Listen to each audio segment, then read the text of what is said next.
राजस्थान की जहाँ रेत के कण भी इतिहास बोलते हैं, जहाँ हर किला, हर खंडहर कोई ना कोई राज अपने भीतर छुपाए बैठा है। लेकिन आज हम जिस जगह की बात करने जा रहे हैं, वहाँ इतिहास बोलता नहीं, वहाँ इतिहास चुप रहता है।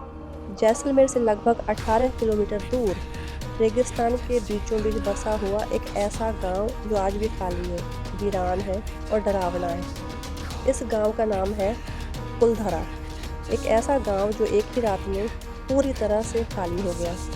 कोई शव नहीं, ना कोई संघर्ष के निशान नहीं, बस सन्नाटा। आज के इस वीडियो में हम जानेंगे कुलधरा का इतिहास, वहाँ रहने वाले पालीवाल ब्राह्मण कौन थे, एक रात में पूरा गांव कैसे गायब हुआ, क्या सच में आज भी वहाँ आत्माएं भटकती हैं, और क्या है वो शाप जो आज तक पीछा नहीं छोड़ता। तो वीडियो को अंत तक ज़रूर देखिए, क्योंकि कहानी के आखिरी हिस्से में सच और डर के बीच की रेखा धुंधली हो जाती है। कुलधरा बस कोई साधारण गांव नहीं था।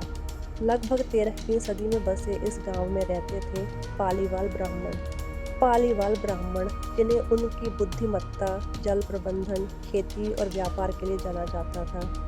रेगिस्तान में रहते हुए भी उन्होंने ऐसा जल संग्रह तंत्र बनाया जो आज के इंजीनियरों को भी हैरान कर देता है। यही गांव अपने समय में समृद्ध, सुरक्षित और अनुशासित था। करीब 84 गांव पालीवाल ब्राह्मणों के थे और कुलधरा उनमें सबसे प्रमुख। लेकिन इतिहास गवाह है, जहाँ बहुत अधिक समृद्धि होती है वहाँ लालच भी जन्म लेता है। कुलधरा के पतन की कहानी जुड़ी है जैसलमेर के दीवान सलीम से।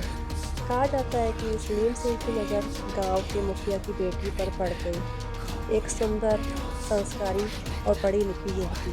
दीवान ने प्रस्ताव भेजा, शादी का नहीं बल्कि अधिकार का, और साथ में दी धमकी, अगर लड़की नहीं दी गई तो पूरे गांव पर भारी कर लगाया जाएगा।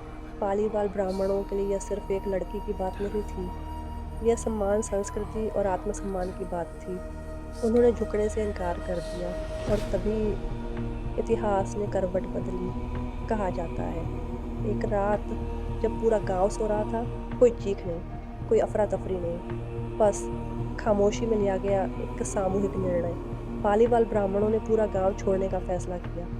पुरुष, महिलाएं, बच्चे, सबने एक साथ उस रात घर खाली किए गए, चूल्हे ठंडे छोड़ दिए गए, कुएं अधूरे छोड़े गए और मंदिरों में दीपक बुझा दिए गए। सुबह जब सूरज निकला तो कुलधरा खाली था। न कोई शव, न कोई संघर्ष, न कोई संकेत कि क्या हुआ, बस एक जीवित गांव जो अचानक मृत हो गया। गांव छोड़ते समय पालीवाल ब्राह्मणों ने एक शाप दिया। शाप यह था, जो भी इस गांव में बसने की कोशिश करेगा उसका सर्वनाश होगा। कुलधरा कभी दोबारा नहीं बसेगा। इतिहास बताता है कई लोगों ने कोशिश की, लेकिन हर बार कोई बीमार पड़ा, कोई पागल हो गया, किसी की मौत हो गई या परिवार उजड़ गया। धीरे धीरे लोगों ने मान लिया कुलधरा शापित है। आज कुलधरा एक टूरिस्ट स्पॉट है, जिनमें लोग आते हैं, फ़ोटो खिंचवाते हैं, वीडियो बनाते हैं, लेकिन जैसे ही सूरज ढलता है हवाएं बदल जाती हैं। स्थानीय लोग कहते हैं रात में यहाँ के पायल की आवाज़, किसी के चलने की आहट, बच्चों की हंसी और अजीब साएं दिखते हैं। एएसआई ने यहाँ रात में रुकने पर पाबंदी लगा रखी है। क्यों? कोई आधिकारिक कारण नहीं, लेकिन डर आज भी जिंदा है। कुछ इतिहासकार कहते हैं ये शाप नहीं था, बल्कि सूखा, पानी की कमी, करों का अत्याचार और राजनीतिक दबाव, सामूहिक पलायन उस समय आम बात थी। लेकिन सवाल ये है, अगर ये सिर्फ पलायन था तो कोई वापस क्यों नहीं आया? 200 साल में कोई क्यों नहीं बसा और डर आज भी क्यों जिंदा है?